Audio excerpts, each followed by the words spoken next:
Welcome everybody to the May 18th, 2020 Combined Electric Toasters Cascade Speakeasy Toastmasters meeting. Do we have a flag that we can salute tonight? Rob, do you have one with you? Thank you for asking, Mr. President. Yes, if each of you would please mute yourselves and focus on the flag and repeat after me. I pledge allegiance to the flag of the United States of America and to the republic for which it stands, one nation, under God, indivisible, with liberty and justice for all. Please be seated. Thank you, Rob. Tonight's theme is I've got a story, and I can't wait to hear what we come up with for table topics tonight because I love hearing everybody's stories. To get the meeting kicked off, I'll go ahead and turn it over to our Toastmaster, Christina. Christina, would you take us away tonight?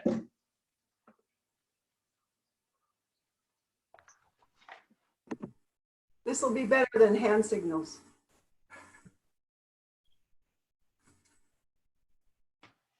Welcome to our May 18th version of Cascade Speakeasy Toastmasters. I was looking back at the calendar today, the last time that my Tuesday ladies Bible study met, and it has been 10 weeks since we met last, which means we have been in this situation of stay homing for 10 weeks now. Crazy. Doesn't seem in some ways like it's been that long, and in others it seems like it's been a lot longer than that. Our theme tonight is I've Got a Story. I'm looking forward to hearing table topics on that subject. At this time, I would like to turn the meeting over to our general evaluator, Mary Syrie. Mary, take it away. Thank you, Madam Toastmaster Christina Stepper. It's my pleasure to be General Evaluator tonight. And the General Evaluator is just what the name implies. I get to evaluate anything and everything that happens during this meeting. I'm reading from the Toastmasters text here, where they describe the skills that you put to use when you're General Evaluator. This position provides excellent practice in leadership skills such as critical thinking, planning, preparation, organization, time management, motivation, and team building. Who knew you could learn so much from one meeting and one role? I will be taking notes on everything that happens, and I'll be taking notes on things that don't happen but should. And helping me in this role is a team of evaluators. I'd like to call upon each one of them right now to describe their function in this meeting, starting with James Reynolds, who is evaluating Joyce's speech today. James. Thank you, Mary. Yes, I will be evaluating Joyce's speech. This is my first time evaluating a speech, so this is going to help me with my critical thinking. Hopefully I can write fast enough. That's one of my flaws, I think. So I will be providing feedback. Some of the things that I'll be looking for is her clarity, vocal variety, eye contact, use of hand gestures, her comfort level, and interest, how she engages the audience. I'll write down some things that she excelled at, some things that she may need to work on, and some things that she may need to do to challenge herself, and I will report back at the end. Excellent. Thank you, James. Our second evaluator tonight is Armando Farias. Armando, tell us what you will be doing tonight. I will be doing Steve Schwinn's evaluation. I believe his speech is going to be 5 to 7 minutes long, titled Just Get Out. I will be looking for clarity, for vocal variety, eye contact gestures, comfort level, and interest. I'll be giving Steve some feedback on what went well, what could improve, and areas for him to challenge himself on. And I will report back at the end of the meeting. Very good. Excellent. Rob Tidd is our timer tonight. Rob. Thank you, Madam General Evaluator. Timing speeches. That is so important because it forces the speaker to provide a concise message within an allotted time. What we are going to do tonight is we are going to have two speeches. I believe both of them are 5 to 7 minutes long. And at the 5-minute point, I will provide the green sheet. Yes, this is what my current diet is comprised of. At 6 minutes, it'll be the yellow. And at 7 minutes, it will be the red. I will also be timing the table topics.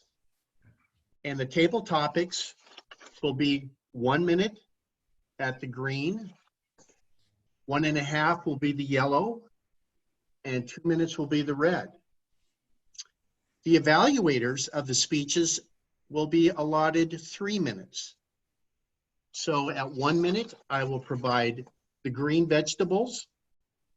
At 2 minutes, the yellow vegetables. And at 3 minutes, the red vegetables. And I will report back at the end of the meeting. Thank you, Madam General Evaluator. And thank you, Rob. That's a very healthy timing path that you're taking us on. Leanne couldn't make it tonight, but Eric Stepper stepped in as grammarian. Didn't you, Eric? I did. Thank So, you. okay, thank you. You guys are gonna have a hard time getting me back to the church because here at home we have timing lights and we have this 365 new words a year for the grammarians. January 1st word is ovo. So I skipped that one. So we went to January 2nd. January 2nd is going to be a challenge for you cats tonight. Popinjay. Popinjay. How do you spell that? T-H-A-T. Just like in the school. Popinjay. P-O-P-I-N-J-A-Y. A strutting, supercilious person. Who does that guy think he is? Referring to the popinjay who strolled into the crowded restaurant, demanded to be seated immediately. Popinjay. And I'll pop in every now and then and remind you the word since we don't have it written up here, but popinjay. I'm sorry, but can you repeat that? Popinjay, supercilious person. Who does a guy think he is? Amanda asked, referring to the popinjay who strolled into the crowded restaurant, demanding to be seated immediately. Oh, and it's spelled T-H-A-T. That is, yes. I'm sorry. My mother taught me that when I was very young and it never goes by me. That's popinjay. Yes, Popinjay. yes. All right, Miss. Okay. I've spelled it through. Now I have a song running through my head. It's a peacock popinjay bravely born, who turned up his noble nose with scorn to the humble heart that he did not prize. So she begged on her knees with downcast eyes. I'll stop there, but peacock popinjay. Look at you. I know. That's what goes on in this gray-haired head. Old songs. There's one more role that we need to talk about, and that is the important role of all counter, which Pat Whitfield is holding tonight. Pat. Yes, and I'll be the one watching for all of those nefarious fillers. Ooh. And try not to be a popinjay about it. When you say and so, repeat, and other annoying things that interrupt the mellifluous flow of your language. Well stated, Pat. And I will be taking notes. At the end of the meeting, I will give my report as well. And now I'd like to turn it back to our Toastmaster, Christina Stepper. Thank you, Mary. Our first speaker tonight is No Popinjay. Tonight, Joyce is giving her first speech for a level 1 project evaluation and feedback. Since she is enamored by her four-legged furry friends, it only makes sense that she would talk about animal welfare. She will be speaking about the benefits and rewards of adopting a pet from a shelter. Please join me in welcoming Joyce Matheson with her speech, "Adopt a Shelter Pet, They'll Thank You for It." Thank you, everyone. I was looking high and low like a popinjay, trying to figure out what in the wide world of sports was I going to talk about. And I just happened to hear this groan from the little couch in my living room, and I'm going to see if I can share this, my muse.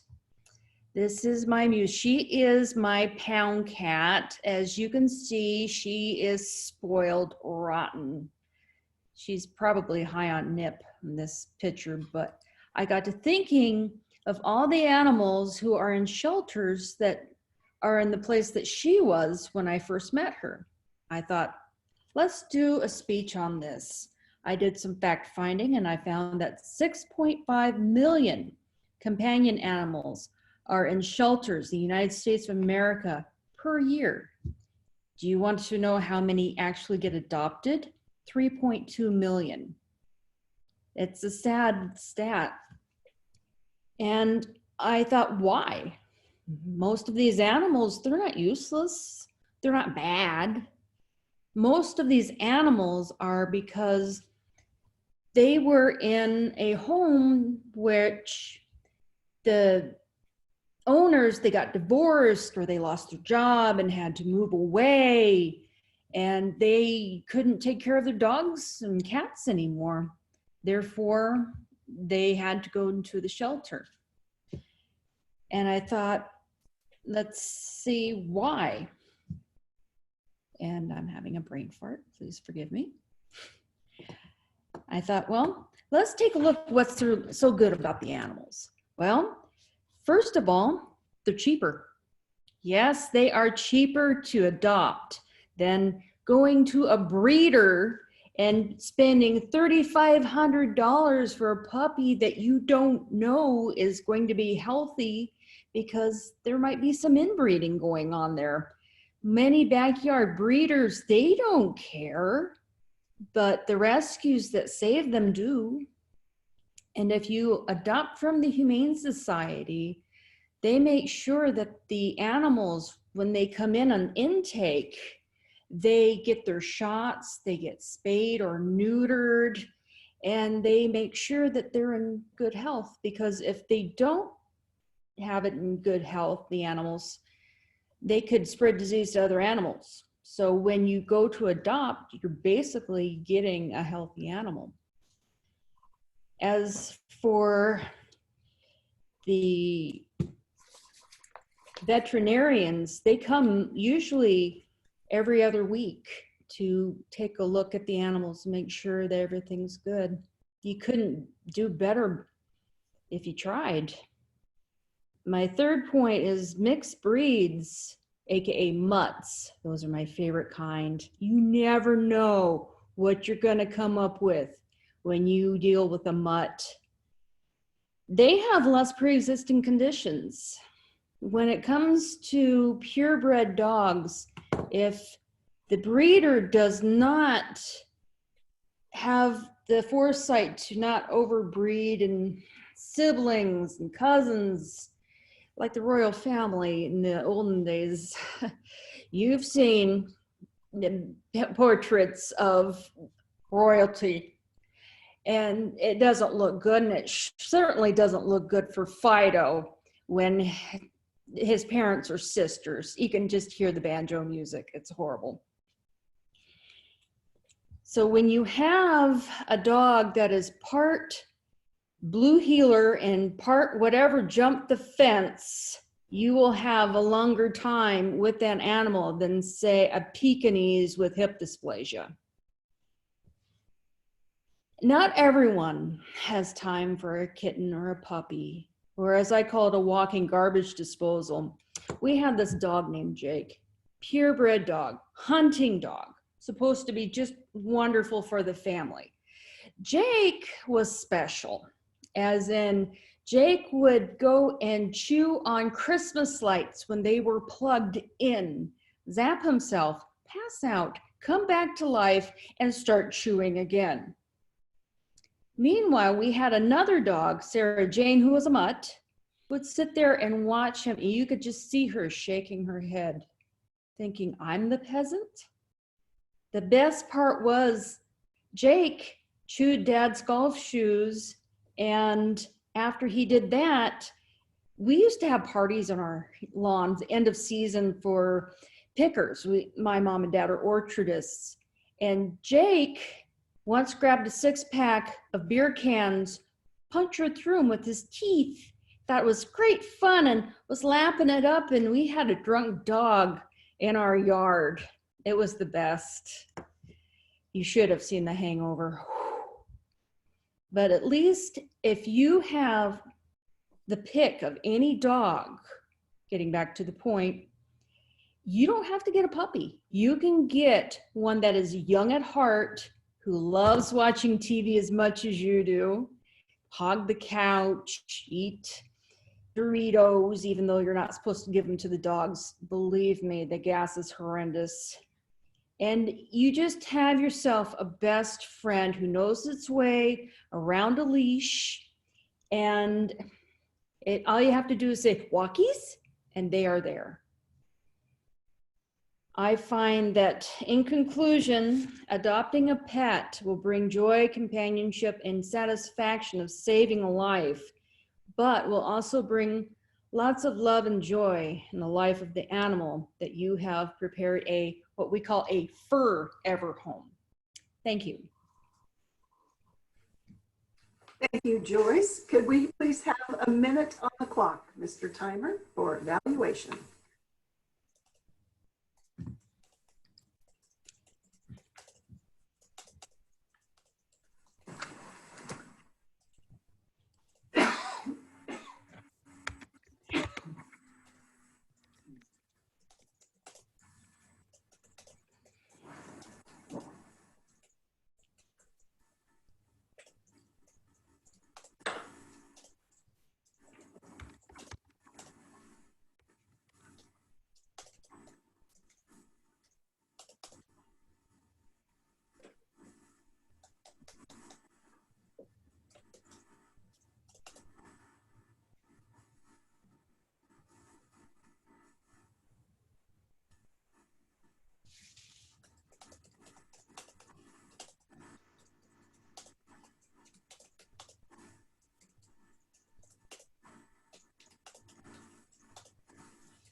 That is 1 minute. Thank you. I'd like to remind everyone to find the chat button at the bottom of your screen and choose Joyce's name to send your comments to her on her speech. An even better way to do that is to simply click on her picture, and then you don't have to wonder if you're sending the message to just her or the whole room. Thank you for that tip. Happy to be of help. Our second speaker tonight is Steve Schwind. Today, Steve will touch on the effects of life during COVID, how it affects us, and how to minimize the impacts as well as enjoy all that is North Central Washington. Please help me welcome Steve Schwind with his talk, Life During COVID.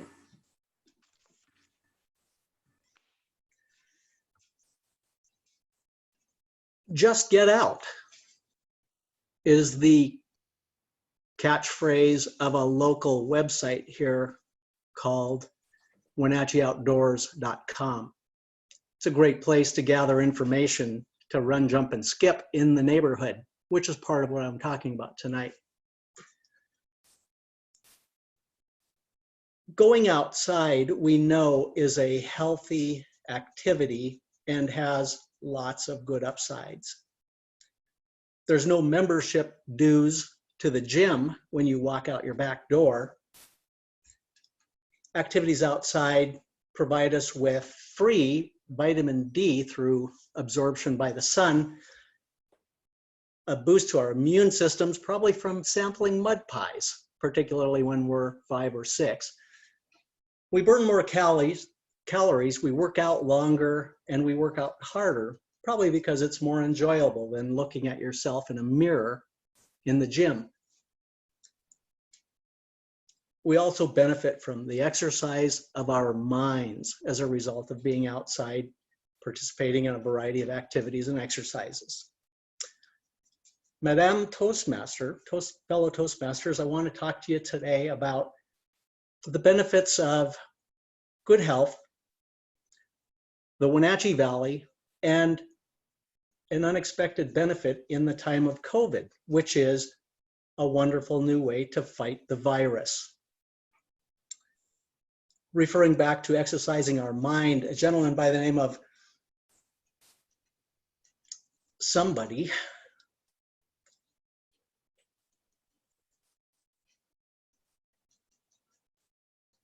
named Richard Luff, who wrote a book about children, of which it's one of 11, called something.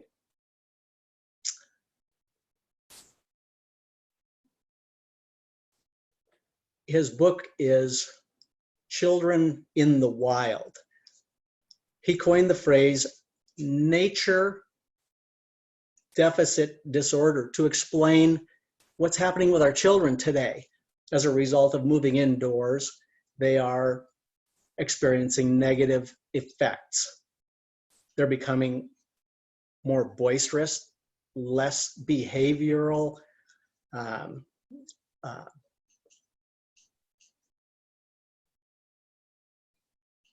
actually, let's say more likely to experience behavioral problems. His research went further to find that in the case of ADHD kids, which we seem to have a plethora of these days, outdoor activities and exercise helps them to focus better upon returning to their indoor environs.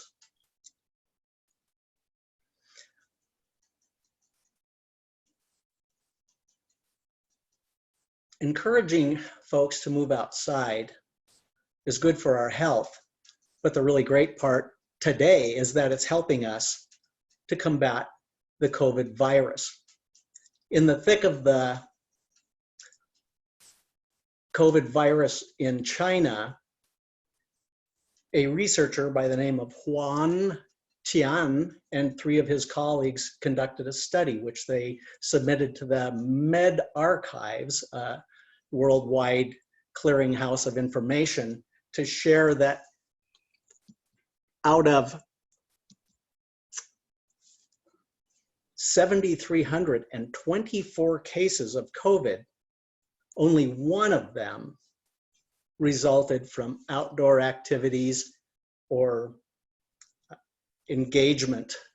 And that was a case of a gentleman who came back from the Wuhan vicinity. And that little Popinjay had a face-to-face conversation with a good friend of his who ended up contracting the virus because of close proximity. The virus transfers in a variety of ways. The biggest of them are respiratory droplets being transferred between us. When we're speaking to another, oftentimes we have these virus contained in water droplets, and we occasionally express ourselves a little too enthusiastically, spreading these droplets, which travel out 1 to 3 feet in front of us and then begin to settle to the ground. Unfortunately, occasionally we sneeze or cough, which creates more of a vapor and sends it even further, 10 feet, even as much as 30 feet. And in that vaporous state stays in the air longer, up to 3 hours is what they've found. The result is walking through that results in ingesting the virus and contracting a nice little temperature and a dry cough to start things off.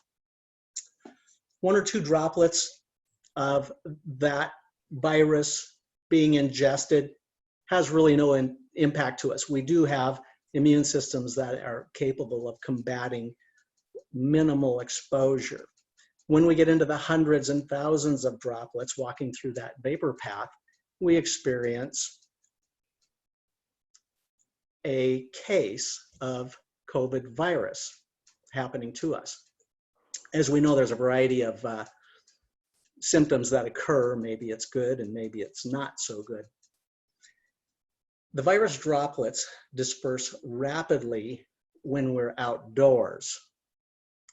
A gentle wind causes them to dissipate and disperse rapidly, so that as walkers or runners, we pass one another and find that there's no real danger because of the dispersion of the virus.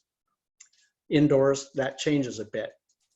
It definitely spreads more indoors than it does outdoors, says Roger Shapiro, a professor at the Harvard University's T.H. Chan School of Public Health.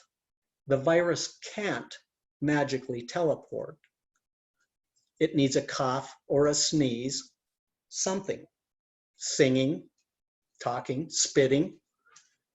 It's not magnetism or something that attracts the virus to us.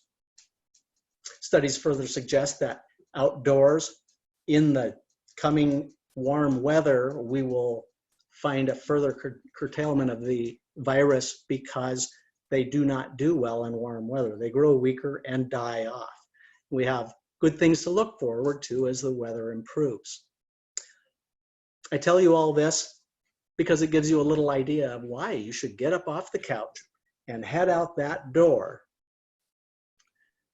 The Wenatchee Valley is a smorgasbord of activity. We have rock climbing, mushroom hunting up the Icicle Canyon for morels, who wouldn't want some of those, running in the trails, mountain biking, road cycling, river rafting, whitewater kayaking, so much to do.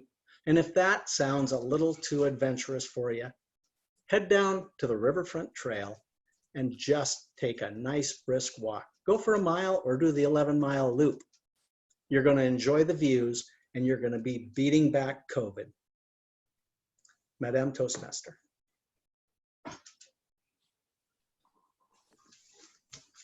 Thank you, Steve. Mr. Timer, may we have a minute on the clock, please?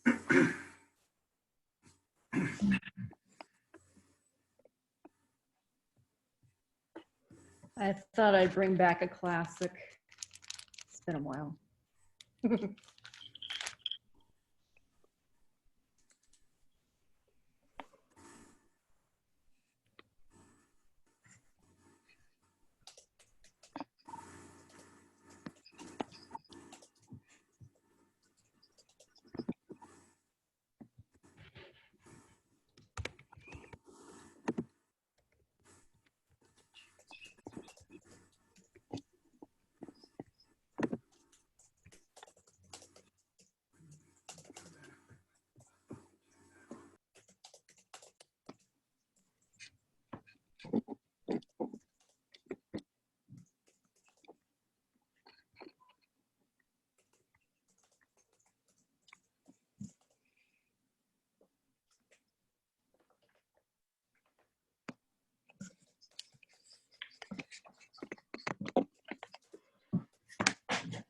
That's 1 minute. Thank you. Invite everyone to wrap up your comments and share them with Steve. Then I would like to introduce our table topics master, Jackie. Remind you again, our word of the night is popinjay. Popinjay. Jackie, take it away. Thank you, Madam Toastmaster. We have had some very deep and profound table topics the past couple weeks. So I asked Lloyd, what would you think about doing the topic of stories? And he perfectly phrased it, I've got a story. And I want to hear your stories because I know there are fun and poignant and memorable things you'll be sharing. My sister shared with me a funny story recently. Her youngest daughter, who's 2, had just gotten done using the restroom, and she put her face close to the toilet bowl and she said, "Bye-bye, boobies, I love you." Fun, tiny little story to start us off. From the mouths of babes. These we'll all be starting with, tell me a story about.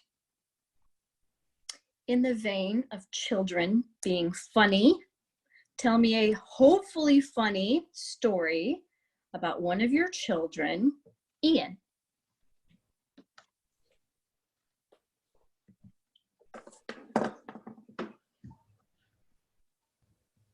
It's hard to narrow it down to just one funny story. Both my kids are hilarious, in my opinion. I suppose everybody has their own opinions of how humorous their kids are. My little boy is 7 years old, and he's quite the dancer. He won't do it on command very often. Now and then he will. But ever since he was little, he would just find himself feeling the need to dance along with some sort of music, whether it was on the TV or the radio or something like that. My daughter also had that a little bit when she was young. And there was one movie that we watched called Ice Age, and there were some dinosaurs in it. And this one part of the movie, she always would dance along with the dinosaurs, and we called it her dinosaur dance or something like that. And it was cute. But she grew out of it probably by the time she was 5. My son, however, at 7, still has the need to dance. And yesterday, I was out in the yard working on this new massive chicken coop that I've been building for our hens.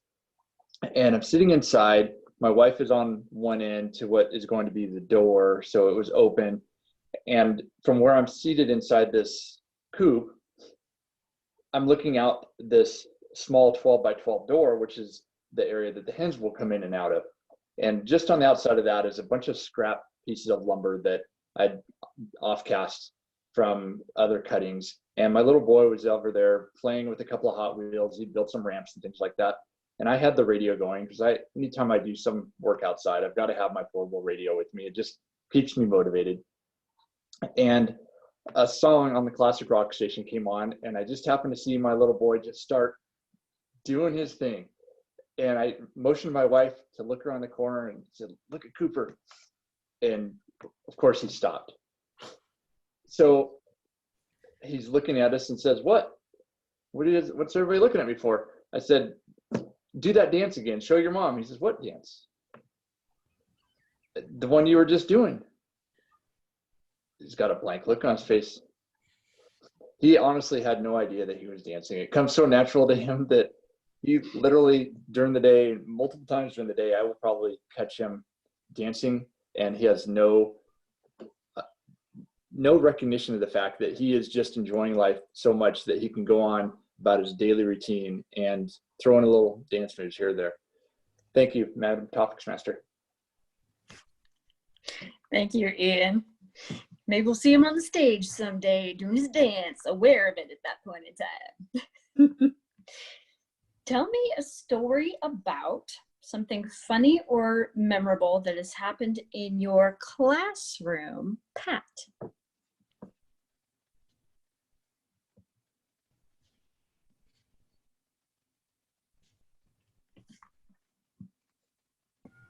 In my classroom, as somebody who's taught for 50 years, it would be very difficult to narrow that down to one thing. I think probably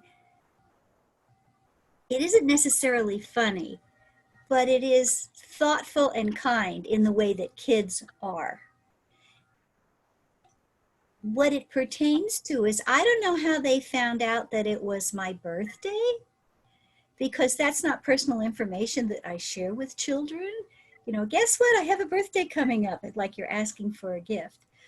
But somehow they found out and they planned a surprise for me. And the surprise was they were going to act out the story that they were reading in their reader, which means that they had to do their own casting and their own directing and their own movement kinds of things. So when it was reading time and they had their readers out, the particular reading group, I had a loft in my classroom, and one of the children popped out from behind the big cushiony chair that was there for timeout, became the MC. Then they started performing. They totally astounded me, made me happy, brought me joy, and they were funny. And there's nothing like a group of fourth graders doing funny, odd, weird, original things to make you laugh. So that's my story. That is beautiful, Pat. Thank you so much for sharing that with us. I love that. Fourth graders that's an awesome age. Tell me a story about your closest friend, who I'm guessing is not a popinjay, during any period of your life, Mary.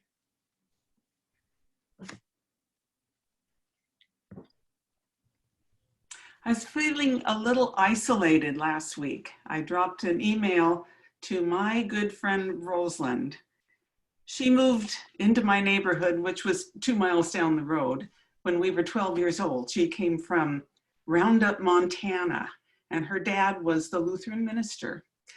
So she has been a very close friend of mine since we were 12. And whenever I feel like I need to get grounded again, I need to talk to somebody that I know thoroughly, end to end, side to side, depth, breadth, width, I talk to Rosalind. I think I mentioned this last week, that pandemic video, that it sort of got me going. And I knew we were on the same wavelength with conspiracy theories and all these crazy things that are going on. I called Rosalind. I was right. We stayed on the phone for 3 hours. 3 hours talking nonstop. For us, it's a fairly short conversation. If I go visit my friend Rosalind, we could be up till 4 in the morning, which is really rough for a kid who goes to bed at 9 o'clock. I could go on probably for 3 hours to tell even more stories about Rosalind, but she's just a special person who grounds me. We know each other thoroughly, and I feel very lucky to have such a close friend. Thank you, Mary. She sounds really, really lovely. She sounds lucky to have you as a friend too. Tell me a story about the most memorable concert you have ever attended, Eric.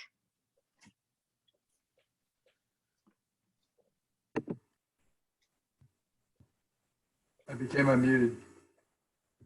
We have seen James Taylor probably 3 times, but the most memorable was when we went to the Key Arena and we saw James Taylor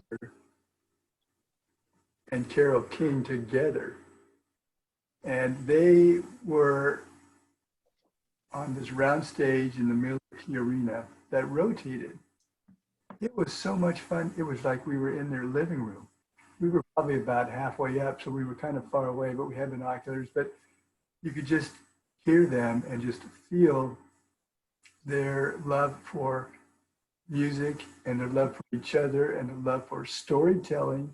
And they could really tell the stories, and they just played off of each other. And it was just a totally magical time. And the audience was feeling it. You could feel the whole energy. And it probably went on for 2+ hours. And they just, it just felt like they were happy to be there all night long, just telling the stories. But that was truly magical, and I'll never forget that. Thank you, Table Topics Master. Thank you, Eric. I have concert envy. Is that a thing? That sounds amazing. Tell me a story about one of your favorite books and how it has affected your life, Lloyd. That's an interesting question. I think one of my favorite authors is Joseph Conrad. He's the guy who wrote Heart of Darkness, The Lord Jim, and Secret Sharer, The Secret Agent, a whole bunch of other books. And I taught two of his books in one of my advanced placement English classes at Eastmont High School for a number of years, Heart of Darkness and Lord Jim, because those go together. They're part of a 4-book series he wrote about the central character named Marlowe. And the interesting thing was Conrad wrote in the Georgian period in English literature. And back then, things were a lot more wordy, a lot more slow moving. And there was a good reason for that. You know, today, if I say, think about a jungle, you all know what one looks like because you've seen them on TV and in books and whatnot. But back then in the early 1900s, nobody knew what a jungle was who had never been in one. So the authors tended to write at great length. And that's not the modern style. And it was interesting. I could always tell which kids were reading the books. And this is the sort of funny part, because a lot of them would run out and buy the Cliff Notes for the books as opposed to reading them. And the interesting thing was on the Cliff Notes, somebody had edited those things poorly, and they spelled Marlowe with an E on the end. And in the Conrad books, that's Marlowe without the E. And so when they went to write their essays about it, it was always extremely clear who had not read the books and who had done the Cliff Note parts. Table Topics Master. Thank you, Lloyd. Got their hand caught in the cookie jar, as it were. I'm gonna put Conrad on my list. I've never read any of his books. Thank you for talking about him and that particular book. Tell me a story about your childhood that you haven't shared with this group yet. Rob.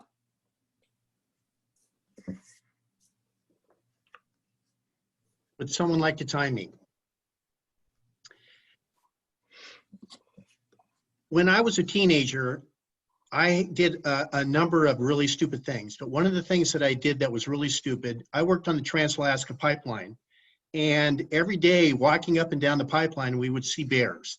And the pipe is above the ground, so the bears could never get to us. But one day this bear got on one end of the welding sled, and thinking he was a popinjay, he was going to get in there and steal our lunches.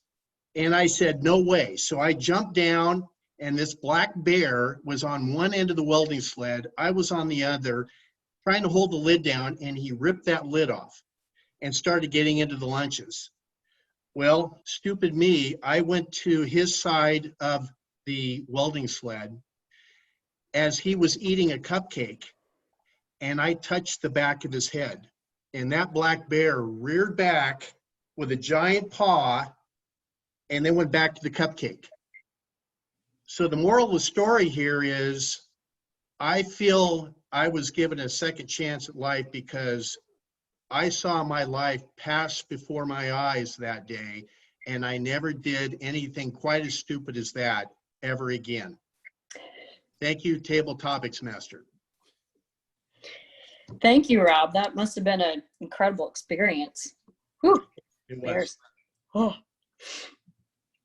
The last question I think we have time for, I'm going to ask Vicky, pick any of the questions that you have heard or any story you want to tell that has popped into your head and regale us with it. Thank you, Madam Table Topics Master. I think I will share how when you're in a situation and you think it's funny and then you try and retell it and it's not as funny, but we were doing a girls' weekend, and it was 3 of us, and we drove from Wenatchee over to the Tacoma area. We were going to spend a night at one of the girls' brother's house, and we were just going to have this wonderful time. And so when we were driving over, it was, you know, Friday evening, and we wanted to pick up dinner on our way. So we stopped at Wendy's, and we all ordered our food. And the person who was driving is really into NASCAR, and her husband's into NASCAR. And so I don't know if you all remember, but at Wendy's, you pay at one window and then you pick up your food at the other window. And they used to just hang the food out kind of out the second window. And so my friend goes, after she paid, "Watch this." And so we were driving through, and she just grabs the food and continues on, doesn't even stop. And I'm in the back seat saying, "Wait, there's more, there's more." And we thought that it was funny because it was this whole girls' weekend. And, you know, when girls are getting together, we think that things are just so funny. So we came home and we're telling our families about this. And we would get to the part about driving off, and we couldn't even get to that point, the punchline, without cracking up. And our families are looking at us going, "I don't know what's so funny. This isn't funny." And we were in hysterics because we were reliving it. But when you look at it, you're, yeah, it wasn't that funny. But when you're girls and it's a weekend, anything's funny. Thank you, Vicki. I have 4 younger sisters, so I know exactly what you're talking about. I think that's totally funny no matter who does it.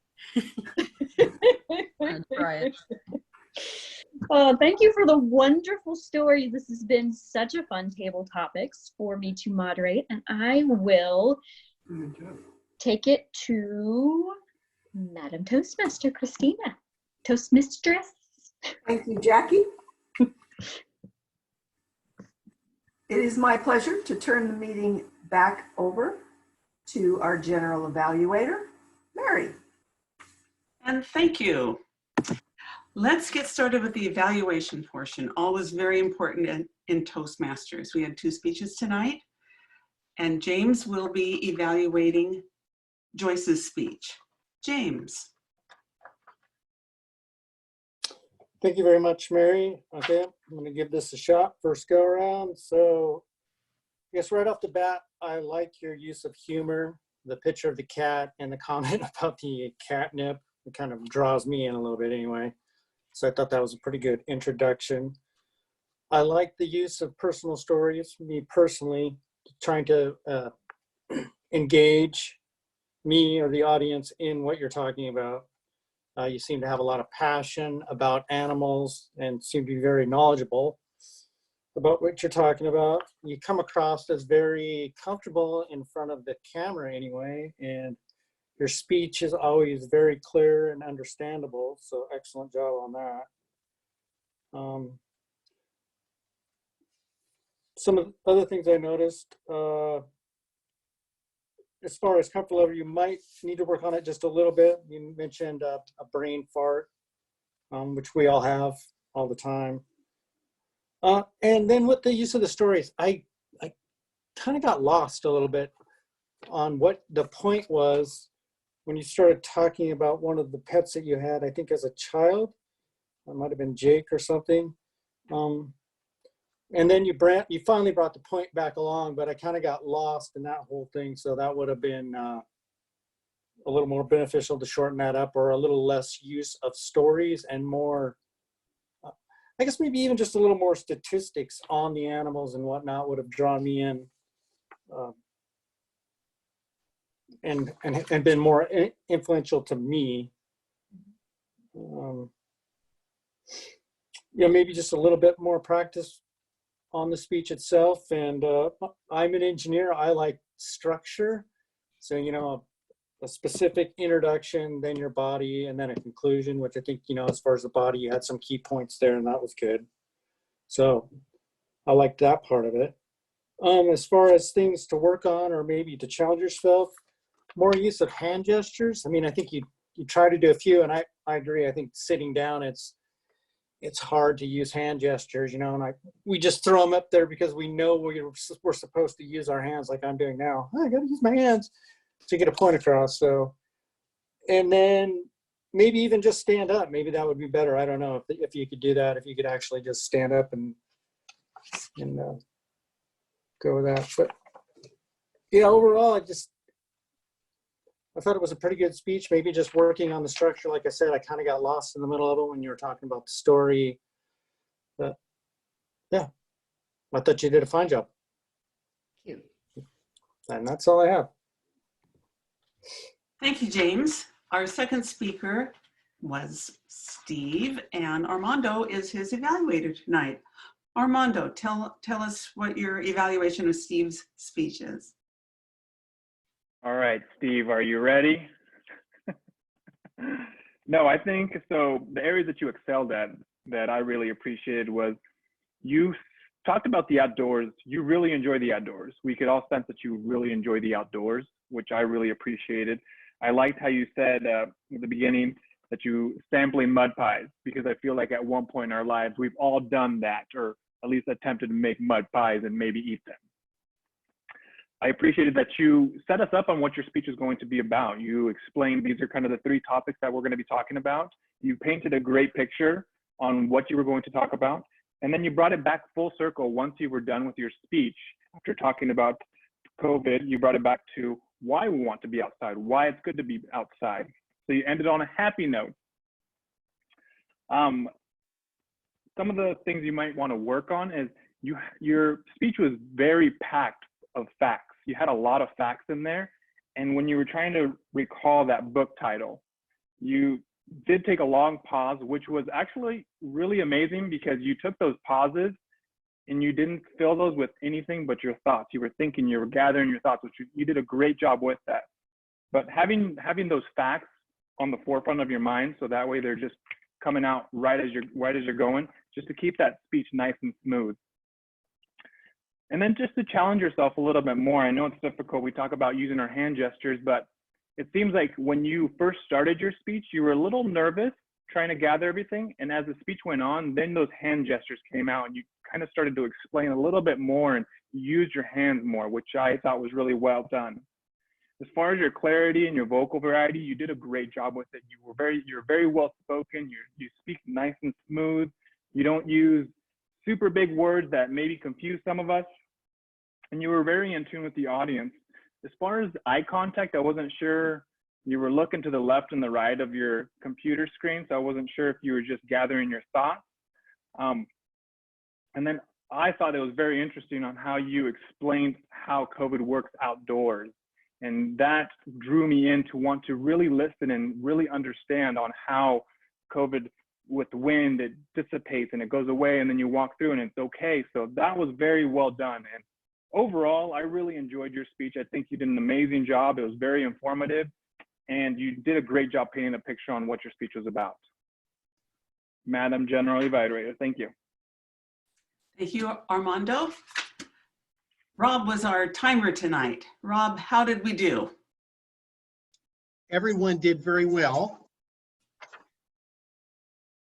Our main speakers, Joyce, 6 minutes 29, wonderful.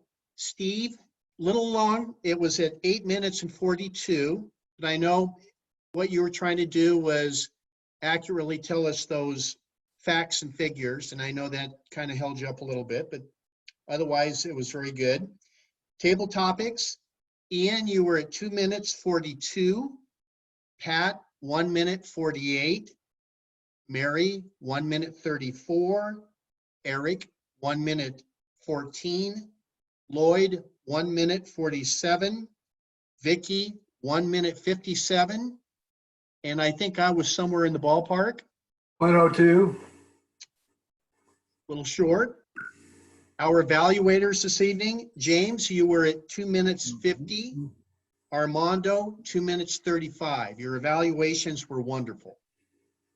And that's all I have. Thank you. And that's just enough too. Perfect. Eric is tonight's grammarian and he'll report to us on our grammar and our word of the day. I felt bad about Popinjay. I had a good excuse. It was the January 2nd one, but you guys did great. 7 times you used Popinjay. And I would say it's pretty close to the right way.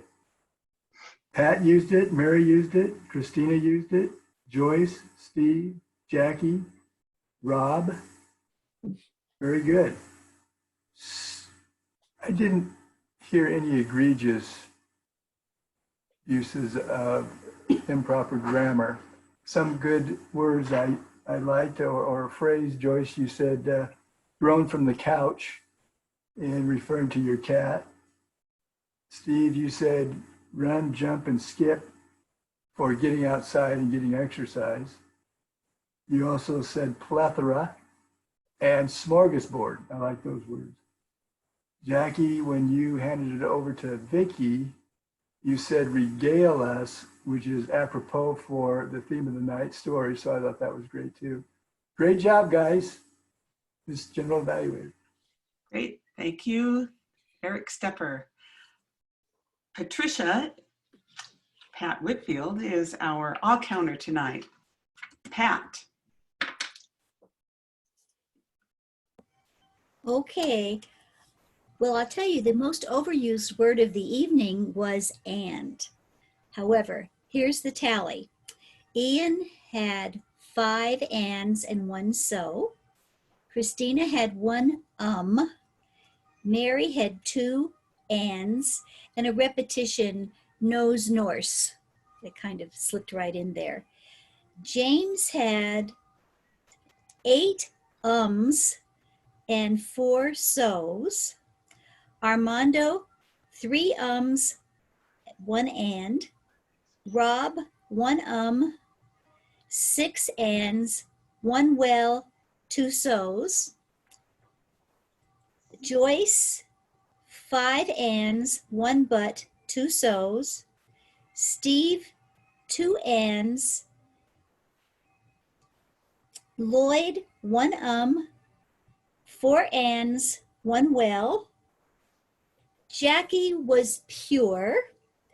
Vicky, 1 2 ands, 4 and so's combined together. Eric, 4 ands. And I counted 3 ands in my own speech, but there may have been more. Okay, that's all I have to say about that. Thank you, Pat. I know it's hard to be an evaluator of yourself. As general evaluator, I had made a few notes on how the meeting went, and I'll try to make it snappy. I did want to point out how we're handling Zoom. Before the meeting, Vicki coached Joyce with using screen sharing, and we got through that. So that's nice if you're going to, do something special in your speech to log on sooner. I'd also like to point out that for practicing, you can schedule your own Zoom meeting, attend your own meeting, record it, and then see how you're doing if you're giving a speech. That's really helpful. Steve told us that we could click on somebody's face to send them a chat comment. We're getting much better at muting our sessions, but I'd like to remind people that you can rename yourself. Since we have 2 clubs, we don't always know each other's names, so remember to click on that little ellipsis in the upper corner of your speaker square and you can rename yourself. Timer, Rob, you did a great job at timing and I love your graphics, but consider leaving them up longer. When you put them up and down, if I'm speaking, I'll miss it. I won't see it. So just leave it up there as and anyone else who's going to be timer. Table topics, Jackie, I thought that was a really novel idea. And I like that you limited the specifics on your questions so that it opened up our imaginations and made us work a little harder. It could have been a very simple table topics, but I like that spin on it. And remember, anyone who's going to be table topics master, keep track of who does not have a speaking role and make sure you call on those folks first and then get down into those of us who have a lesser speaking role. This was James' first evaluation, and Armando, was this your first evaluation? Okay, you guys did a really good job. You've been listening and learning from other people. You gave good, solid advice on what both speakers did well. And I thought that the advice you gave them for improvements was also solid. It was specific and it was doable. So I commend you both for having good, solid first evaluations. And now I'll pass it back over to Christina, our Toastmaster, or Ian, the president. I'm supposed to turn it over to Ian, our president. So it's just Ian. Thank you. At this point, I'd like to find out if there's any comments or questions from any of the folks in the group tonight. Lloyd, I see you raising your hand. Yeah. Tomorrow morning, I'll send out my weekly email asking for people to sign up to speak and whatnot.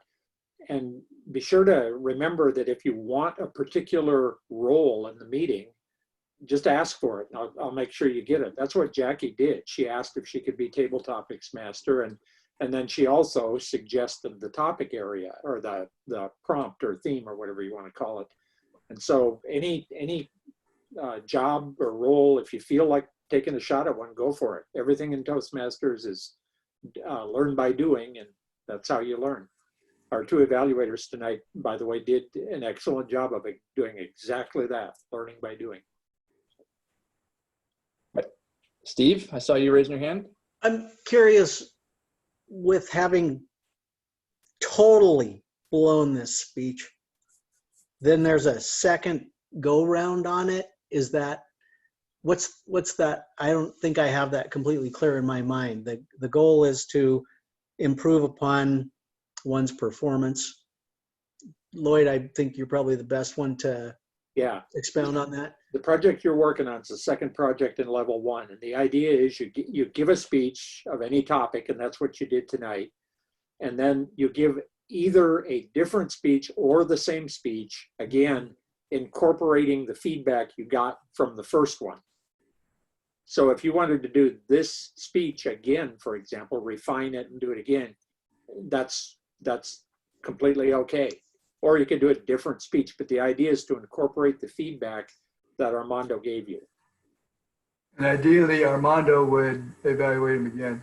Right, that would be the correct or perfect way to do it. Thank you. Rob?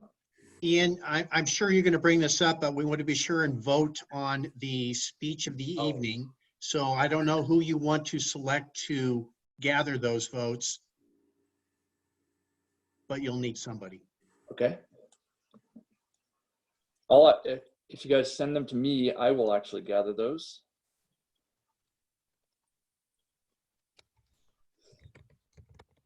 All right, Lloyd, do you have anything additional you'd like to talk about as VP Education? Nope. Good. Okay. Ian, while you're gathering those things up, I might just add that I got an email from Lloyd, and I'm going to go look this up after the meeting, but I'm intrigued by the Darwin Awards. So I'm going to see if that has anything to do with why I'm still on this earth, but you may all want to look up the Darwin Awards. I have, and it's really good. All right, and Mary has put in the chat that next Monday is Memorial Day. Oh, yeah. Oh yeah, that thing. Yeah. So no Not that meeting next anybody's week. going anywhere, but Yeah. No meeting. Yeah, typically we don't meet on those Monday holidays. I have a feeling we'd get a really low turnout if we gave it a shot. So is everybody agreeable to that? We just won't meet this coming Monday? Okay. And then we will have elections the following Monday, Monday, which would be June 1st. Okay. Yeah, June 1. I'll So put yes. it on Facebook that we're not having a meeting. Right. are we going to be voting on both clubs or addressing both clubs that Monday? I thought everybody was joining our club, Vicky. No, No. we have to have two clubs. No, it's a combined meeting of two different clubs. In my year, we need to grow clubs. We're not losing clubs. Yeah. I'm joking. It's like West Side Story. You got to have a dance off with two teams Hey, On Zoom. Vicky's a trio member next year and really screw her up if we drop clubs. So No On the dropping. other hand, if you don't like Vicky, I mean, we could go ahead and kill off a couple of clubs, you know. Let's have both elections We can on do it. June Yeah. 1st. Yeah, we probably should. And, During an election meeting, are there any other roles that are done, or is it just the election for the whole evening? How does that work? The election will last like 2 minutes, if that. Yeah, Oh, okay. So Yeah. it's like a normal meeting. Okay. We just need a quorum, though. right. Now for the speakeasy, that's 10 people. You have to have 10 members. We would have that tonight if we had that, if we were having our election. For the toasters, what are there 8 paid members? Yeah, Okay, we've well, got- we would have had that quorum too. Yeah. So if all of you sign in again on June 1st, we'll have it. So electric toasters, June 1st, you must be at the meeting, please. Yes.